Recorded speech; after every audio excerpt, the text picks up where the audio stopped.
compartiendo la novela gráfica Esma con Juan Carrá y Iñaki Echeverría, que son los autores de este material. Y bueno, para comenzar voy a hacer una breve presentación de los autores. Juan Carrá es periodista y escritor, publicó las novelas No Ramitas de mi sangre se derrame, Solo mientras mueren, Lima, Un sábado más, Sin causa y Ojos atrás. Es docente de la carrera de periodismo en TEA y de la carrera Arte de la Escritura en la Universidad Nacional de las Artes. Iñaki Echeverría es arquitecto, ilustrador, humorista gráfico, publica mensualmente en la revista Fierro y semanalmente en el diario argentino Página 12, con una tira titulada Padre Abrumado. Colabora en diferentes editoriales y medios gráficos. Participó en numerosas exposiciones como Nos tocó hacer reír, El encuentro especial de la palabra y Buenos Aires Negra. La novela la presentación que vamos a estar compartiendo hoy es Esma, novela gráfica, que bueno, la síntesis de la escuela, bueno, para quienes no conocen, la Escuela de Mecánica de la Armada, uno de los centros clandestinos de detención, tortura y exterminio con mayor actividad durante la dictadura cívico-militar, que estuvo en Argentina entre 1976 y 1983. El proceso judicial de la causa Esma, unificada por Esma 3, es el eje del relato de esta novela gráfica que pretende ser un documento histórico para Argentina y el mundo con el fin de preservar la memoria para terminar con la impunidad. La idea es, bueno, hablar un poco sobre esta novela y después vamos a abrir el espacio si quieren hacer preguntas, sugerencias o algo más. Bueno, bienvenidos a la feria del libro.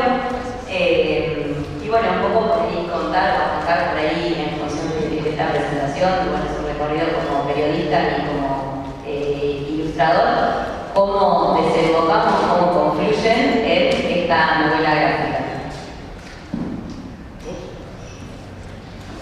Bueno, muchísimas gracias por la invitación. Un placer estar aquí. Somos de la zona, vivimos lejos ahora y bueno, encontrar amigos y amigas que hace mucho tiempo no veo, así que muy contento. Bueno, ¿cómo llegamos a este libro? Un poco como se llega a las mejores cosas acá, con una mesa, amigos y vino. Yo trabajé como periodista en Infocus Noticias, que es un proyecto del Ministerio de Justicia durante el último gobierno de Cristina, y es una agencia en la que cubríamos, entre otras cosas, la agenda de los juicios de delitos por esa humanidad, y cuando estuvimos acá en la barriga cubriendo Monteperoni extensamente, y una de mis tareas era cubrir la causa de Esma. Cuando llega el macrismo, la agencia fue cerrada y bueno, nos echaron a todos. Y a mí personalmente me quedaba como la espina de haber tenido una cobertura cotidiana de un juicio muy extenso y que me había quedado sin lugar donde poder publicar la parte de la sentencia. Entonces, bueno, en ese proceso con Iñaki, que somos amigos, bueno, que nos une el mundo editorial, el mundo de la literatura, de los festivales, así nos conocimos y bueno, así forjamos esa amistad. Empezamos a pensar juntos que siempre teníamos ganas de hacer algo juntos y no teníamos qué. Habíamos empezado a probar algo más de ficción, con un texto que se llama El Adelantador y que ahora se publicó en un libro de cuentos mío que se llama Ojos atrás. Pero bueno, no avanzábamos, estábamos medio dando vueltas con eso. Y en una charla de camino, ahí medio que me estaba haciendo la aguante en el proceso de duelo de despido, apareció la idea de, bueno, ¿por qué no encarar en vez de ir a la ficción, trabajar en otro lenguaje, la novela, en formato de novela, pero en términos de crónica gráfica? Un género que quizás en Argentina no tiene tanto recorrido, pero que en otros lugares del mundo había sido utilizado para contar experiencias como el nazismo, como la guerra Palestina-Israel, etc. Entonces, bueno, ¿por qué no probar con la dictadura en este formato? Y empezamos así, y terminamos mucho tiempo después en este libro, y en el medio, bueno, todo un proceso de trabajo conjunto que implicó, entre otras cosas, que yo aprendiera a guionar, porque nunca había hecho este trabajo, así que era pasar pasar de ser un cronista y un escritor narrativo a empezar a trabajar un guión de la mano de Inés, que me fue dando una mano con eso. Y a la vez también ir encontrando el tono del dibujo, por eso como lo va a contar más Iñaki. Fue un proceso muy extenso, con mucho trabajo y de mucha inmersión en la causa, en los testimonios, en el propio espacio de la ex ESMA, como para poder alcanzar un documento, porque no queríamos que el dibujo le quitara el peso específico a la cuestión documental, realmente un tema en eso. Y bueno, nada, ese fue el proceso, así arrancamos y llegamos a, creo yo, a un buen puerto en esto. Sí, yo quería jugar al periodista. Me quería sacar ese. Hola a todos, gracias. Sí, yo además pensé que tenía un tema como, a ver, cómo podía llevar el periodismo al dibujo, a ver si. Claramente había escrito varias crónicas y siempre me atrajo la idea de hay una cosa muy antigua en contar con imágenes, siempre me llamó la atención y fue justo, se daba parte de su tema que era la biblioteca, entonces fue difícil. Hay algo muy interesante también como para retomar el proceso que esto de jugar al periodista que dice el juego tiene poco, pero que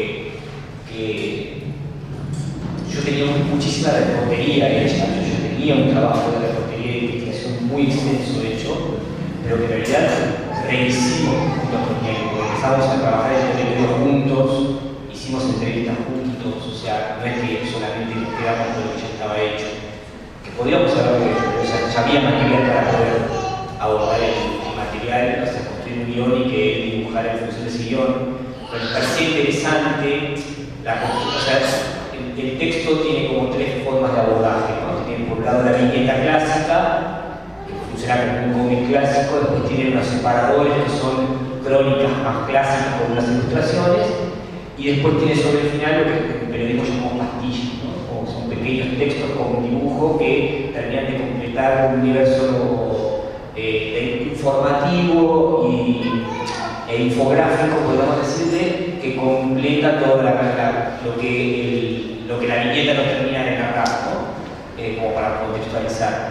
Pero en lo que es ese proceso de la viñeta, hay un personaje narrador que es un periodista en primera persona, que es una ficcionalización de nuestro trabajo en el territorio, como una síntesis de la subjetividad mutua, ¿no? De haber ido, no sé, a la ESMA, recorrer Capuchita, recorrer cada espacio de la ESMA juntos, después sentarnos, pensar un poco en esa síntesis, guionar y dibujar, ¿no?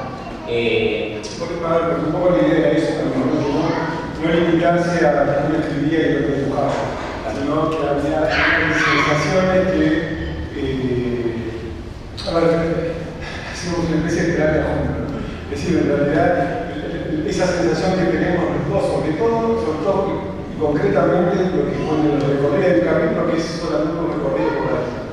En particular, ese momento, había algo donde, por cómo lo venimos trabajando, solo en imágenes, quedaba corto y solo en palabras también.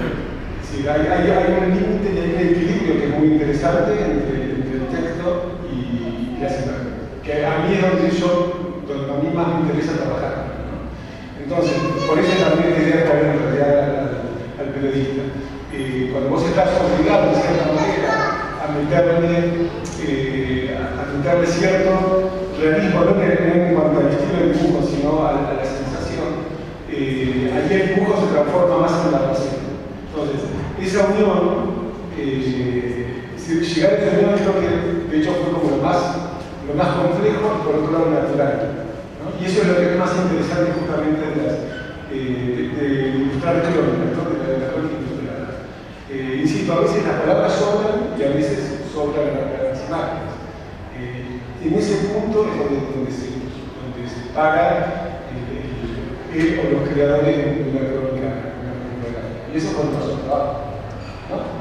Sí, y me parece interesante sentido que no es que es el dibujo ilustra el texto y que el texto construye lo que el dibujo no da, digamos, sino que son dos lenguajes conviviendo, que eso es la crónica gráfica, ¿no? A diferencia sí, cuando uno ve las crónicas separadoras, los separadores que son textos más clásicos, que son textos casi puros que yo publicaba en Infocus, ahí el dibujo está acompañando eso, o sea, ahí sí es como algo más clásico, como la foto acompañando el texto, ¿no? Pero cuando uno va a la viñeta, en realidad uno puede hacer el recorrido del libro mirándolo sin leer nada, ni una palabra, y ahí tiene un mensaje, hay una construcción del relato en el dibujo.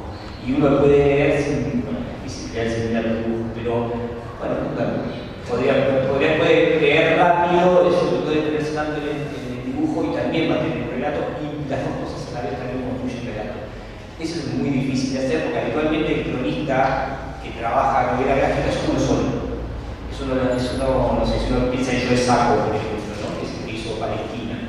Nada, Joe Sacco hace la reportería y Joe Sacco dibuja, digamos. Entonces ahí hay una sola subjetividad en el local. La idea era cómo construir una sola mirada con dos subjetividades. Si bien, bueno, teníamos puntos de vista pero teníamos el mismo punto de vista sí político, pero no por ahí de sensaciones, de cómo bajar eso. Yo creo que lo logramos y por lo menos nosotros estábamos muy convencidos. Y además eso, además no te dejamos hablar. Me parece que y además como trabajar mucho la subjetividad, que a mí en particular, lo que me toca a mí es justamente también lo que más me interesa del dibujo, lo que más me interesaba también en la crónica. El dibujo forzadamente es subjetivo, si no, las fotos. Entonces, trabajar esa subjetividad con uno más o con otra persona más es muy interesante. Porque además si la voz te obliga a trabajar la subjetividad. Si uno ya viene con toda su carga, pero además tiene que representar también. Es como, es un laburo complejo, pero está buenísimo. Y te ponen igual incómodos también de trabajo. Es decir, pues vos quisiste trabajando a tu modo, a tu forma, con tu mirada, tu subjetividad, que es donde se apoya la ilustración. Igual de eso lo tenés que compartir, tenés que representar. Entonces es como una nada, es como un trabajo intenso y estudiantesia para pegar eso. Ahora sí. No, y pensaba que por qué abordar este trabajo de la ESMA, ¿no? Porque esa causa que además, bueno, vos tenés experiencia en este tipo de trabajo de novela, pero cómo se llega a, bueno, tenemos el material, ¿por qué? Mira, espacio, a ver, los dos somos hijos de dictaduras, los dos crecimos con dictaduras, es un tema que los dos nos interpela. A ver, por un lado, por cuestiones políticas, ideología política, porque todos estamos atravesados. Es decir, yo tenía La Plata y conocía permanentemente lo que embarcarse, yo soy embarcarse, lo que embarcarse me contaba, igual me lo viví en La Plata, que un montón de mis amigos tenían padre, tío, desaparecidos. Y eso de golpe te interpela de otro lado, ¿no? Porque eso salís de la burbuja del pueblo y nada, además de un interés político, sí. Pero bueno, estábamos los dos cruzados por eso. Y después la ESMA en concreto, yo creo que es como un poco el resumen, ¿no? Y también es intermercable. Y Juan además lo venía trabajando con el Infocus, entonces era como que de alguna manera cerraba, y después en lo particular, en lo personal, me interesaba la idea de un edificio, ¿no? La idea de que todo transcurría en un lugar. Así que toda la historia que estamos haciendo es en un lugar. La necesidad de poner los límites al tema. En mi caso. No, sí. A mí, particularmente, porque la ESMA un poco porque me parece lo que decía al principio, cuando a mí me echan de Infocus, es justo el tema con el que yo estaba trabajando y estaba cubriendo los alegatos, y después, bueno, estaba compañero de ese momento, nada, me quedé sin poder publicar. Y yo no quería dejar de cubrir. O sea, me había comido meses de un alegato eterno de la Fiscalía. Digo, cuando hablamos de es la causa judicial más grande de la historia argentina, ese alegato de la Fiscalía duró 3 meses más. Y era como todos los días a la mañana hablar con la fiscal a las 6 y pico de la mañana, que le mandara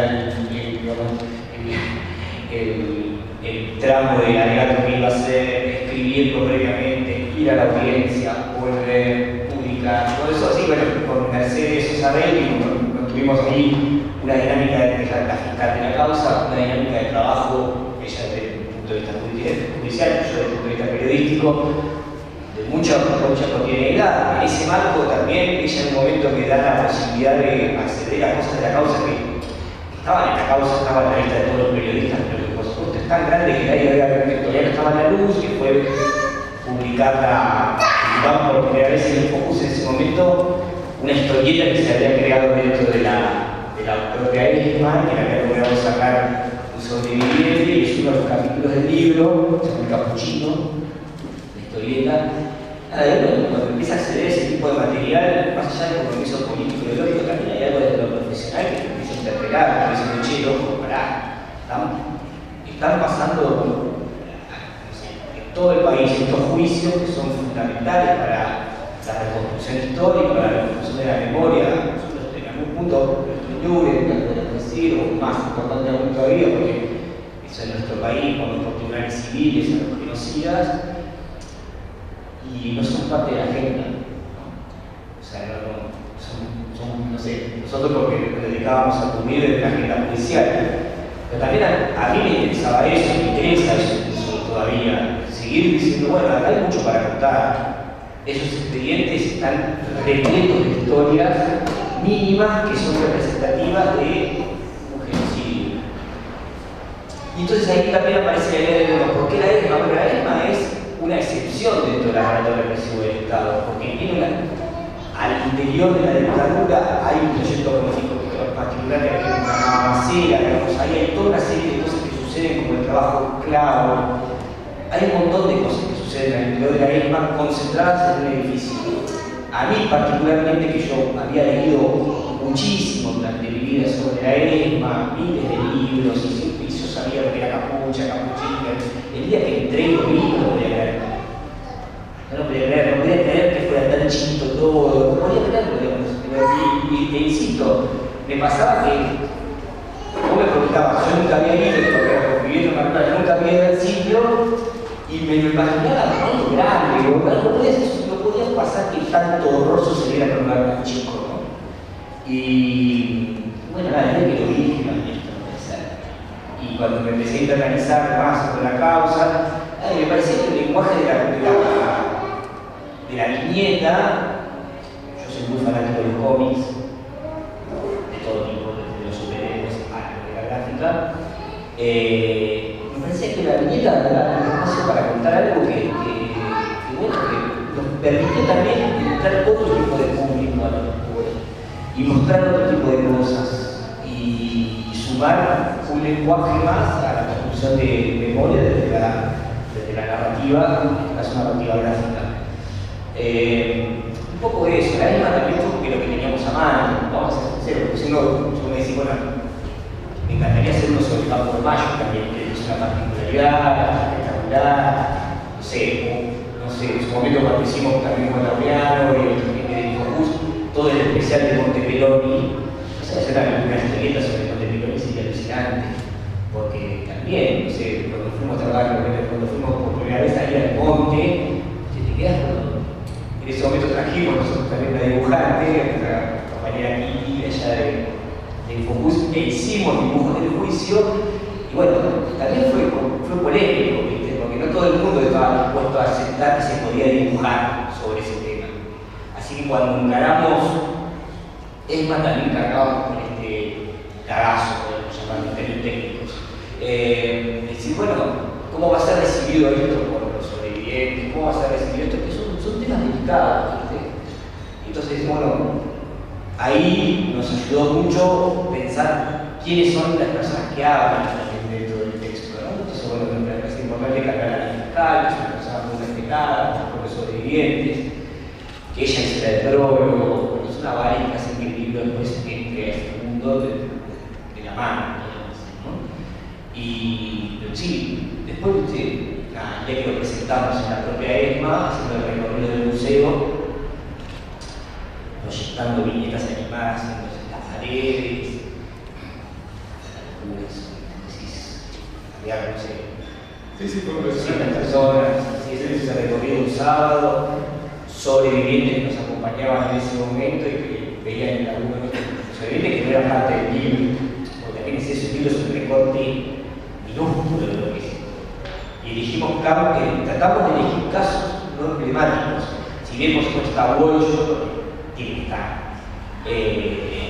Después, no sé, está el caso de Inés Ollero, por ejemplo, que en realidad lo elegimos porque, no sé, yo le tengo un efecto especial en ese caso porque era representante de la juventud comunista y queríamos representar yo venía y hicimos un acuerdo, lo pusimos, después bueno, está el caso de Capuchino, está, no sé, si cada uno de los casos que se representa, en algún punto representa algo de lo que representa la ESMA en su conjunto, está el tema de la apropiación, está el tema de civil, hay varias cosas en juego.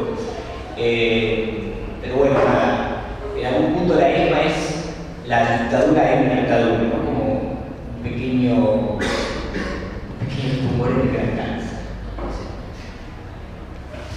Sí, de acuerdo. No, pero sí, exacto, sí, de acuerdo. Así me gusta. Faltaba más por la cara. No, bueno, y en esto que por ahí llaman entrando por ahí de reflexión, pero esto como decía, bueno, la mega causa de la ESMA o el paso de la ESMA lo que representa como esa gran causa y como un espacio emblemático. Lo que pasa nosotros acá en particular en la región, estamos con el juicio de la huerta y también pensábamos cómo también multiplicar un poco este tipo de creaciones en el sentido también de recuperar la historia de la región, ¿no? Pero sé que justamente con eso me parece que es el punto, que creo que gran parte para que funcione la idea de memoria, primero como hay ciertas cosas que simplificar y entender también ese puente de la réplica. Esto de bajar una historieta que en Argentina, si bien hay mucha historia de historieta, es un país que se consuma tanto. Entonces, bajar a otro lenguaje, contarlo de diferentes maneras, contarlo a un arte que para mucha gente es un arte menor. En realidad es una manera, a nosotros nos resulta una manera más inteligente, no más inteligente, no más inteligente, es otra manera más de contar. Creo que esa es la verdadera forma de ir como ir desparramando, es ir contando de diferentes maneras y entendiendo el modo que se va a contar. Obviamente que esto está hecho con todo el amor y el respeto que uno tiene. Pero lo cierto es que uno también tiene que acordarse que está haciendo, estás ejecutando un tipo de arte. Entonces, creo que pasa por el respeto que le tienes a la profesión. Entender qué estás haciendo, bajarlo, relax, hacerlo. Después con las vueltas de cada uno, haber hecho este es un libro que era todo en tinta y yo no seguía dibujando, y había algo que no me cerraba, porque veía como algo estático y yo estaba con la idea de la crónica y esta cosa de dibujo rápido y me parecía que había algo ahí. Y un día ya había varios capítulos dibujados y un día agarré los bocetos y dije, no, el libro es este. No es para ti, todo el trabajo que estaba haciendo, es unos bocetos, porque es algo rápido, estás contando algo que se mueve. Juan casi me mató, tuve que hacer varias hojas. Sí, me parece que estaba buenísimo. Está buenísimo ahora, ¿no? Pero el otro, la locura también, estaba buenísimo también. Entonces decíamos, bueno, pero lo que sabía de eso era él. Y eso fue un gran acierto porque el libro cambió. Los otros libros son cosas totalmente diferentes. El otro era como un trabajo mucho más breve, ¿no? Sí, más estático, es algo más pesado. Entonces, a lo que iba como que el compromiso en realidad es eso, está en tratar de contar, de hacer lo mejor posible lo que estás haciendo. Entonces creo que ese compromiso, si te hace llevar como un buen puerto, y incluso el que no te entiende, no le interesa tu forma de narrar, hay algo que se trasluce que ves que es sincero. Entonces, porque a ver, en esto también hay mucha gente muy purista, ¿no? Si vas con un tema tan serio. Pero es cierto que cuando le das el libro, ves que en realidad está hecho con respeto, que es un lenguaje. Yo creo que justamente el tema está en el compromiso que uno tiene con lo que está haciendo. Eso se transmite, eso después es vuelvo a lo mismo. De esa manera es como se va desplazando cómo le llega a la gente. Si no, lo mismo es el número, y la verdad que van pasando las generaciones, van pasando los años, y después de nada, hay diferentes formas de contar para cada momento. Es decir, esto a un chico le interesa mucho más acercarse a la historia de la dictadura a través de un cómic o de una novela gráfica que de un libro de conocimiento. Es así. Sí. Si lo interpelas desde otro lado, es una puerta, o es una forma más de a mí me parece que hay algo que es importante pensar cuando hablamos de narrativas de la memoria, que es relacionar los contextos históricos de producción, el contexto político de ese momento de producción, con las posibilidades de producir. ¿No? Hay algo que tiene que ver con qué tipo de sentidos puede producir uno en el momento histórico en el que está este tema también. Yo no sé si es como hubiese sido posible en otro momento histórico. Y quienes producimos en este sentido, que nos interesa seguir narrando la dictadura, porque para mí es un tema que hay que seguir narrándolo desde todos los lenguajes. Digo, ayer presentaba acá el libro de Laureano sobre la historia de Chicha Mariani, que es un libro más clásico de formato, pero que es un libro ultra necesario. Un libro ultra necesario. Y yo creo que, luego diría, bueno, está todo contado. Todo el tiempo te dice, bueno, ya está todo contado. No, hay mucho más para contar. Me parece que la inteligencia de lo que producimos en este código, este tema, es encontrar primero las grietas de los temas, que no todos los temas son exactamente, o sea, que uno puede decir, hay grandes casos que narran todo, pero eso es cierto, pero en las particularidades, en los detalles aparecen nuevas historias, y esas nuevas historias son nuevas puertas de entrada narrativas para poder seguir abordando temas que por ahí son necesarios revisitar. Y después me parece que hay temas que son necesarios abordarlos de las con todas, también, no sé, temas civiles y dictadura, ¿qué pasa con eso? ¿No? Porque seguimos agarrando determinadas cosas que son siempre dentro de la lógica del aparato represivo, más clásico, más estático, más habitual. A mí me tocó narrar mucho desde lo periodístico, sea la cobertura de juicios como el otro tipo de casos, desde la forma más clásica de la crónica, más dura de diario, que trabajé en el Atlántico Mar del Plata, que trabajé en Infocus, que si bien eran formas distintas de contar, pero eran crónicas en caliente el día del juicio, o perfiles de represores, o perfiles de víctimas, etc., o entrevistas a sobrevivientes, algo más desde el formato clásico. También lo abordo desde la ficción, desde el cuento, desde la novela, y desde la novela gráfica. Y en estos lenguajes me permito ir a zonas, como en este caso, en compañía de Iñaki, tratar de romper desde la forma, ¿no? Por ahí el tema es más clásico. Ahora, desde la ficción trato de ir a buscar temas que no sé, por ejemplo, en Ojos al Ras, este vínculo de distintos cuentos que traten de narrar el vínculo de civil y dictadura. Y en Agazapado, que es mi última novela, tratar de contar otra vez los juicios, pero desde el punto de vista de la vida de una persona domiciliaria que está en cautiverio con una sirvienta. Entonces también la idea de construir ahí la voz de un represor, tratar de construir ahí el lado de las bestias, permite también una reflexión política diferente. Ahora, yo siento que eso es posible porque el contexto, porque otros ya narraron otras cosas. Porque en los 80 había que narrar otra cosa, y Bonazo tenía que narrar recuerdos de la muerte para que nosotros podamos narrar esto. Y porque en ese contexto lo que era necesario era que la ficción sirviera, la no ficción también, sirviera como un puntapié para que la justicia empezara y la sociedad empezara a pensar y repensar la dictadura y derribar la teoría de los demonios, por ejemplo. Pero digo, me parece que hay algo del proceso político que va de la mano de las posibilidades de contar. Y que a la vez la posibilidad de contar también habilitan un proceso político diferente. Hay alguna reflexión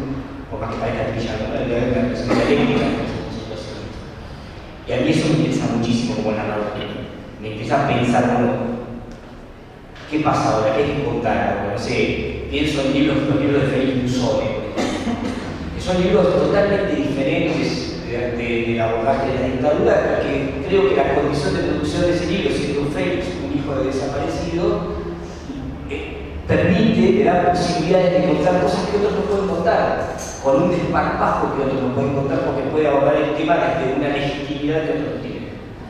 O Diario de la Princesa Montonera, no sé si lo han leído, ese libro que es maravilloso, que tiene Félix es 110% verdad, ¿no? Y a partir de esa idea ya, plantarte, la idea de que hay una verdad del 110%, está planteando una discusión sobre el tema incluso de cómo nosotros mismos desde la militancia abordamos determinadas formas de relato.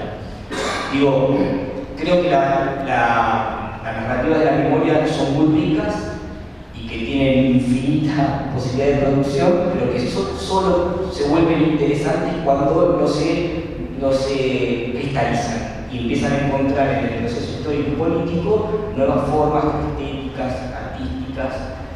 Digo, no sé, hoy yo siento que el podcast es un espacio para producir, porque a los pibes capaz que no es llegar con un libro o un cómic, hay que llegar con un podcast, que es una forma de la narrativa también. Y empezar a entender que para un pibe de 18 o 20 años, un pibe de 15 años, la dictadura le queda tan lejos como por ahí muchos de nosotros que hablan de lo mismo. Ya no es como a nosotros que hablamos de la dictadura, digamos, yo me acuerdo tal cosa, por más que era chico, me acuerdo que era jardín, o que era que apagar la luz, o tal cosa. No, es de qué me estás hablando. Para los que somos docentes, eso lo vivimos en el laboratorio. Si no reflexionás en formas de narrar que nos metan a los pibes en discusiones de estos temas, me parece que estamos fracasando con los contenidos simbolismos. No, y eso también, bueno, generacionalmente me queda a veces un poco lejos en términos de edad, pero la importancia de poder seguir trabajando y poder tener en la mesa la historia de nuestro país, ¿no? Ni más ni menos. Y en ese sentido, un poco también lo que pensaba en función de este libro y por ahí como que lo pensé, ¿no? Cuando uno genera una obra, bueno, ¿qué deseos tienen ustedes para con este libro, ¿no? Bueno, un poco también me parece que vos hablabas del rol docente, ¿no? De poder trabajar de otras maneras, de poder pensar en formatos nuevos, de contar la historia, de buscar otros puntos de vista, ¿no? Me parece que es un tema que no se agota, al contrario que todo el tiempo cada una de las acciones que vamos generando, de cualquier tipo, ya por ir más del plano de las artes, siempre pienso, ¿no? Que todas estas acciones y todas estas piezas, obras creativas que vamos haciendo, nos permiten también ponerle luz y multiplicar un poco la necesidad de hablar, de seguir poniendo el tema, qué es lo que nos pasó por la historia de nuestro país, y a su vez, bueno, acá varios compañeros que hemos trabajado hace varios años en algunas acciones, a principio de la Universidad Julián Alzar, y un poco lo que hablaba de los objetivos que se van multiplicando, ¿no? Ya por ahí al compañero o compañeras de esos años que ya no están, pero sobreviven muchas de sus historias a través de hijos, de hijas, de los familiares, amigos que fueron transmitiendo un poco eso, ¿no? Y entonces pensaba, digo, bueno, qué importante poder seguir habilitando esta historia para que se siga multiplicando lo que nos atraviesa como sociedad, y también en términos de justamente de nunca más, ¿no? De seguir construyendo nuestra democracia y poniendo, enjuiciando, digamos, a todo lo que fue el aparato represor del Estado. Sí, yo insisto, para mí muchas veces, yo insisto que hoy, no es hace 40 años, hoy hay juicios, hoy, y son orales y públicos. Incluso después de la pandemia, nos querés mover de tu casa a entrar a internet y no es por internet, pero están. Y hay una capacidad de relato ahí que excede todo tipo de intermediación. Vos ahí, a quien nos ha tocado cubrir juicios, te das cuenta que gente que contó 1000 veces su historia, cuando se sienta ahí a declarar, muchas veces cuenta por primera vez algo. Si sos testigo de esa situación, lo vive de otra manera. Y hay algo también que que bueno, otra vez está declarada, 15ª vez tal testigo, y pum, en ese, la memoria la pone de otra manera. No hay menos senador que por otro lado eso. Sí, y después hay algo que es esta idea de la teatralidad en términos de la oralidad que se genera en un juicio, que es también el verdugo, ¿no? A ver cómo se comporta ellos. Hace unos días estuve en Chocolate. Me acuerdo que, vuelvo a ir con noticias, uno de los últimos juicios de los que fue juzgado es el famoso juicio en el que él tiene el papelito que escribe Jorge Julio López. Y esa foto, un fotógrafo nuestro, Leo Vaca, vos estabas preguntando, ¿sí? Ve que tiene un papel en la mano y le mete tela al papel y le saca foto, y esa foto que se ve es una foto de un periodista. Ahí hay algo que eso está pasando. Eso está pasando ahora, no estaba pasando hace 40 años. Los juicios están pasando. Y vuelvo a repetir, no son agenda.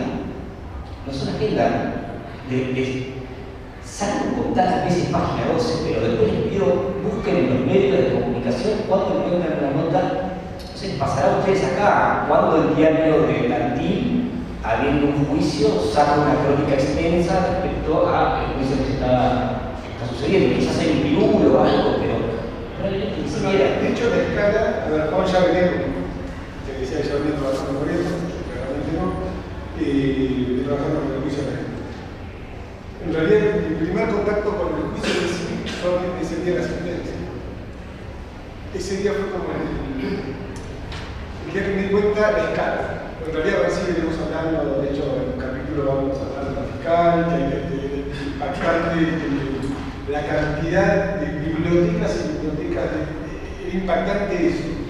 Pero en realidad, en términos de juicio, también yo había ido a poner un juicio para dibujar, como si querían sacar fotos. Un par de veces salí a dibujar. Pero el día de la sentencia, ese día fue a mí cuando me cayó como la ficha del volumen de este juicio en particular. Era nada, parecía un placar lleno. Me refiero como a la movilización, la cantidad, la fiesta por un lado, la sensación de justicia. Y todo eso claramente pasa porque también la agenda, no es algo que uno no lo va viendo. Ese día particularmente fue un día, es enorme. Que por cierto también, el libro termina con la sentencia, que decía, vos hablás del proceso, que lo habíamos empezado a hacer y lo tuvimos que cortar. Porque con el cambio de gobierno se dilató, y de hecho la tenemos ahí esperando porque no dijimos, bueno, ¿qué hacemos? Lo publicamos con un signo de pregunta. Bueno, fue una decisión, la veremos, ya el momento vaya a venir. Esas cosas también lo que te van haciendo como involucrarte también más con la producción, ¿no? En este caso concreto, porque también hay un momento también de ansiedad del mundo, hasta como obra, porque también conocemos de recordar que esto es un hecho artístico. Si es un libro con dibujos, es un hecho artístico que cuenta lo real. Entonces, este transcurso del tiempo, eso también te va haciendo involucrar de otra manera.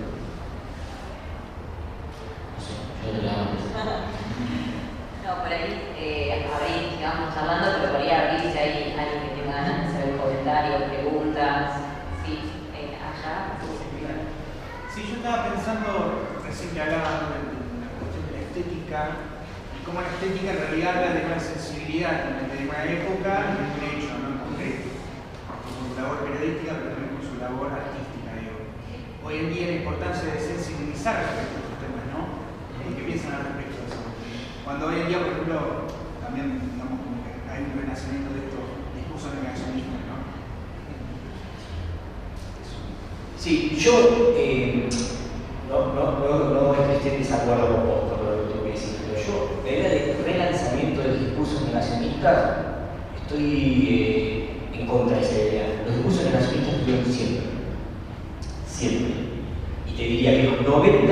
negacionismo empírita, hasta el punto que había dos leyes de plena impunidad, ¿no? O sea, que no permitían el juzgamiento. Y estaba bien que sucediera eso.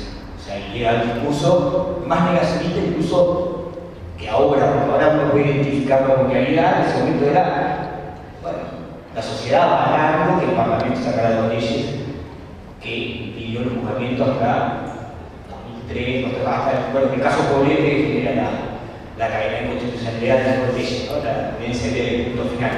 Digo, pensemos también que son dos leyes creadas por el padre de la democracia, ¿no? Que siempre se dice el alfonsinismo, bueno, cosas que son interesantes para pensar. Por eso yo no comulgo tanto con la idea de que hoy revive el discurso negacionista, porque me parece que el negacionismo es algo transversal a la historia argentina, sobre todo en determinados sectores. Sí, pero por ahí se refiere más sí, de época que ahora es. Sí, ¿no? Para mí, yo considero que el negacionismo es algo transversal. Después, en cuanto al estético, a mí me parece que hay que prestarle muchísima atención a la forma de contar. Hay como, es un poco antiguo hablar de forma de contenido, porque me parece que ya no es un debate totalmente saldado, pero lo planteo así. Digo, muchas veces lo que se cuenta no es, o sea, es importante, pero si lo contás bien, te puedo asegurar que es mejor. Y ahí, tanto desde lo estético como de la prosa, porque digo, si yo te lo cuento como una noticia es una cosa, si te lo cuento como una crónica más narrada es otra cosa. Son formas de contar distintas y te estoy contando lo mismo. Y probablemente la crónica te lleve a vivir un cuentito que a vos te haga pensar y reflexionar otra cosa, y una noticia te embole a la segunda línea. Entonces, hay algo ahí que me parece que a mí me importa muchísimo. Y hoy, cuando te decía esto de también, de acuerdo al género que abordás, pensar en la estética de eso, no sé, si es un cuento, si es una novela gráfica, una crónica, me parece que hay algo de estar siempre atento a que estéticamente tiene que ser lo mejor para que el lector te juegue. Después del dibujo te corta con. Sí, perdón, porque yo le disculpame, pero voy a levantar. Sí, pero falta terminar de contestar y seguir. No, pero empezó a hablar de él. Sí. No, dale.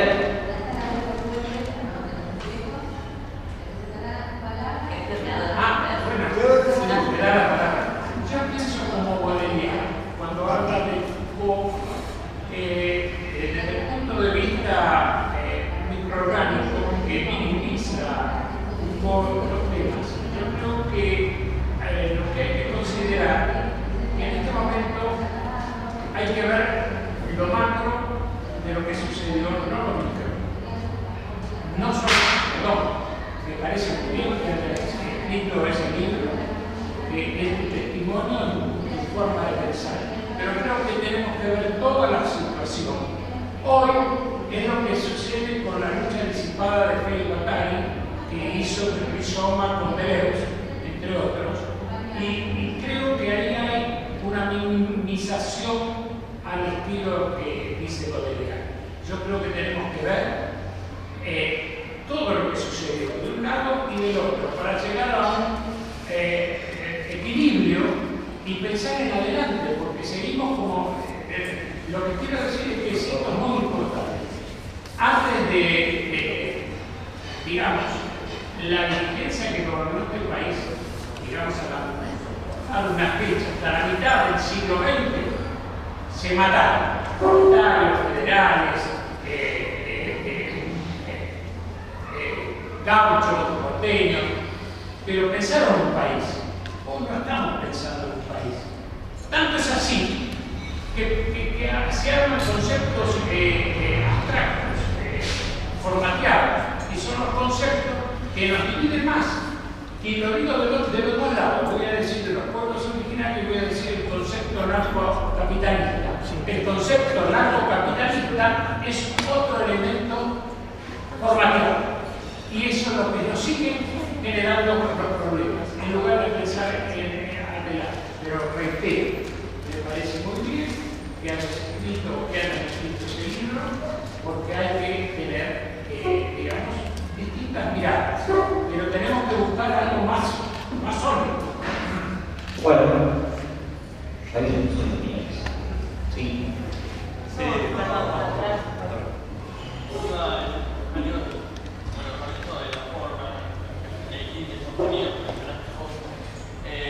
para mí, más que de pensar en el género, hay que pensar en no solo de lo que se quiere hablar, de lo que se quiere construir, como mencionó él,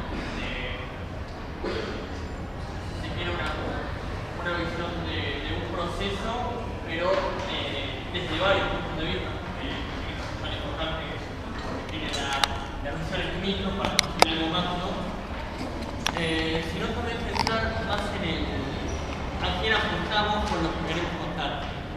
No en el sentido de buscar culpas o de demonizar figuras, sino de esto que decías vos. Por ahí el cómic, la historieta, la novela gráfica ayuda, o mismo con el podcast, que también lo mencionabas, ayuda a llegar a un público, que en mi caso yo me considero parte de ese público, y la verdad que si es por una cuestión de distanciamiento en cuanto a años, yo tengo 22 años, así casi 23 años después de lo que fue la dictadura, y si no es por estos medios nuevos, estas formas de innovar en cuanto a acercar el contenido, quizás o no te enterás o no te enterás de la misma forma, y hay que decirlo, muchas veces el medio es lo que nos condiciona el interés para saber de un tema. Claro, es diferente aprenderlo en la escuela que aprenderlo en un libro que te interesó por lo que sea o por un hecho artístico. Sí, totalmente de acuerdo. Sí. Igual hay algo que tengo que mencionar, esto de qué quiere contar uno. Esto es una cuestión personal, yo creo que la compartimos con ella, no voy a hablar de la economía. Para mí hay matices, hay temas que no tienen matices. Hay temas que sí, hay temas que no. Un genocidio no tiene matices. O sea, no hay dos lados en un genocidio. En un genocidio hay genocidas y hay una sociedad víctima. No hay dos lugares. No. Yo no tengo esa opinión. Por eso estoy en contra de los demonios, por eso estoy en contra de la violencia industrial. Por eso escribo lo que escribo, por eso me planto donde me planto, y es mi posición política ideológica frente al mundo y frente al tema. No hay dos bandos, no hay teoría de los demonios, hay genocidas. Y en eso yo no ni siquiera doy lugar al debate a eso. Como tampoco debato si son 30.000 o son 30.000, esos son debates que propone la derecha negacionista. Yo esos debates que me parecen clarísimos y nada. E incluso los procesos judiciales son saltados de la democracia. Eso no, por eso para mí ahí no hay debate posible.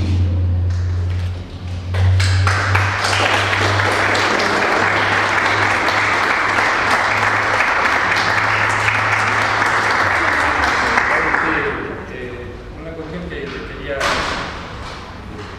agradecer en el libro que ha reflejado, digamos, la actitud y el trabajo propio de los miembros del Poder Judicial que llevaron adelante después de tantos años, ¿no es cierto? Que hicieron su trabajo bien, que siguen haciéndolo a pesar de todas las circunstancias negativas que pasan, ¿no? Ahí queda muy claro, digamos, el trabajo del fiscal en el libro. La verdad que ustedes lo ponen como uno de los actores principales, ¿no? Y la verdad que es impresionante. Y bueno, por ahí ustedes dicen, bueno, esto es, la verdad que el laburo que hacen es 10.000 veces más que lo que queda reflejado en el libro, pero bueno, está bien claro, ¿no? Y en un lenguaje que la verdad que está buenísimo. Y lo otro que merece una reflexión es que realmente el libro, un poco por lo que cuentan ustedes, es de alguna manera la consecuencia de uno de los actos, de los primeros actos de persecución ideológica y de censura que hace el macrismo al cerrar Infojus, ¿no? Y estamos hablando de alguien que es un civil cómplice de la dictadura que se favoreció económicamente con la dictadura, ¿no? Entonces, de pronto hacen falta también esas miradas de que estos tipos no hicieron eso porque sí, ¿no? Son parte. También hay que rescatar que no solamente Infojus, por ahí para los que nos conocen, trataba de los juicios, sino también hacer informes sobre narcotráfico y sobre un montón de temas que trata de personas y los temas que atraviesa la sociedad. Pero parece como algo, no diría irónico porque es algo hasta lógico, ¿no? Que alguien que se benefició económicamente con la dictadura, una de las primeras cosas que haga es tratar de acallar las voces que de alguna manera están tratando de reflejar lo que pasaban temporalmente con los juicios. Sí, totalmente, estoy totalmente de acuerdo. Me parece que, por eso yo digo que hay que seguir contando mucho más para contar. Digo, esta universidad tiene una sede en la barriga, hablábamos hace un rato de Montevideo y hablamos de cómo hablar de Loma Negra, de cómo ahí, digamos, la dictadura operó para determinadas cuestiones vinculadas básicamente al capitalismo, digamos, ¿no? A que esa empresa siga teniendo una productividad X y en contra de los derechos de los trabajadores a partir de los derechos laborales obtenidos en contra de la silicosis, bueno, todo ese tipo de cosas que hay un montón de cuestiones ahí que, si bien se narra, o sea, hay un sector de lugar que ya hay ahí, hay una cuestión en política, pero bueno, estamos hablando de grandes empresas que todavía tienen que la complicidad civil es muy, más que complicidad civil, el vínculo civil con la plataforma es muy fuerte. Y hay mucho para contar ahí, y hay mucho espacio para contar, y hay muchos lenguajes para hacerlo. La historieta es uno, la fotografía, la pintura, el teatro, el cine, los podcasts, hay narrativa en todos lados. El tema es la decisión política de hacerlo. Muchas gracias. Pero tengo que ir a otra sala. Vamos a Chao. ver. Gracias. Bueno, primero felicitaciones por el libro. Sé del compromiso y del laburo de Juan. Ahora voy a ver de Iñaki. Simplemente quería agregar a lo que decía Juan y hacerles una pregunta al final. El otro día en Página 12, hace 2 semanas, salió una nota de Luciana Bertoia que contaba de la vida de una espía, ¿no? Isabelita, que había estado en la Policía Federal y que había estado, digamos, durante todo, se había reciclado, digamos, durante la democracia y había seguido activa hasta hace muy poco tiempo. Por supuesto que hay investigaciones judiciales en marcha y tal vez tengamos alguna consecuencia breve o no. Lo que quería preguntar yo es, ¿cuáles les parece a ustedes que son las estrategias que como cronistas, como periodistas, tenemos que intentar, digamos, para lograr lo que comercialmente a veces es muy difícil, y es que en los medios, porque el interés social, me parece, por los juicios de lesa humanidad, me parece que sigue en pie, pero lo que veo que está mermando mucho es el espacio que esos temas tienen en los discursos mediáticos, digamos. Entonces, ¿cuáles creen que son? Ustedes acaban de publicar este libro, que es una historieta, una crónica. Digo, ¿cuáles les parece que pueden ser estrategias para seguir contando estas historias que me parecen de relevancia política, ideológica, etcétera, en medios de comunicación que cada vez dan menos espacio? Yo la verdad creo que es una decisión política. Sí, creo que los espacios también son un bicho político. Son lugares que se ganan con decisiones políticas. Si los juicios se reabrieron con el kirchnerismo, fue una decisión política. Sí, yo creo que, coincido con Luis Iñaki, sumaría esta idea de que yo pongo 2 ejemplos que me parecen interesantes para pensar. El libro de Tomás Eloy Martínez, Santa Evita, es un libro que es de los 90, si no me equivoco, 90 y pico. ¿Sí? Yo creo que se debe haber vendido mucho más ahora que antes porque hay una serie en Star Más que habla sobre el tema. Esa serie, podemos discutir mil cosas de la serie, pero lo que sí está poniendo en juego muchas cosas muy interesantes para analizar. Y quien investiga un poco más va a llegar a Noel va a llegar a 1000 cuentos que hablan de la apropiación del cuerpo de Eva y a la discusión de muchas cuestiones que incluso hoy que son transversales a la lógica del género. La apropiación de un cuerpo de mujer por una serie, Star Más. Yossi, la vida de un espía. Un libro de investigación periodística que debe haber leído el 1% de la gente que ve la serie. Entonces, las series son un espacio. Ahora, después hay que discutir qué pasa con esa serie, ¿no? Y qué producimos. Yo, cuando leí la noticia de Isabelita, sí, ahí es cierto, justo le han presentado el libro en Abuelas, que ha zapado, y ahí me preguntaron, bueno, ¿qué temas son para contar? Y bueno, se va a que seguir contando la dictadura, la historia de las abuelas. Bueno, eso es una novela de espías, es una novela de espías tremenda, porque todo ese mundo aquí se infiltró y esta mujer recién ahora no. Y es una mujer, hay todo un juego ahí para poder narrar una novela de espías, que a partir de una novela de espías, que es un género, podemos acceder a una historia mucho más. Y eso sería una gran serie también. ¿No? Entonces las series son... Bueno, tenemos que terminar la presentación acá para que siga la siguiente charla. Les agradecemos la presencia acá en este espacio. A todos quienes quieran el libro están en la librería Boyana, así que bueno, muchísimas gracias.